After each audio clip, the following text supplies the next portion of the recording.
ساله چه آگاهی جره برای من نایگرتن یعنی اول دو هفتیان داشی دپرمک لگره وایم را لیت تکرن یعنی ام ویرایشه مترسیار دارن ام دخوازن یعنی خبرک زو جره برای خواه بگیرن یعنی نه معلومات نه آووقات چه آگاهی ام جره برای خواه نگیرن جبوه جی یعنی چه چالاکی وقت جوان چه چالاکی بکه سمیله ما امه پیک بینن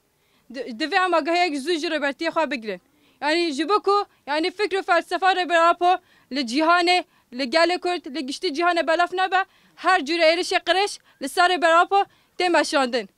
جبوه جی یعنی ربرتی گودیا اتجار حقوق جوانتی یعنی جبو جوانا نازه هر تم جوان ببینم جبوه جی یعنی دو جوان چه چالاکیه کو ارکه بکه سلمله جوانا دو پیک بینه یعنی اف ارکه جوانا بخواه جوانه کو لهر دره دو چالاکیه بده مشاندن جبوه جی یعنی جبو هر چالاک جورا چالاکی دو هم جوان پیک بینه و جبوه جی یعنی چه ارکه بکه سلمله ما همه پیک بین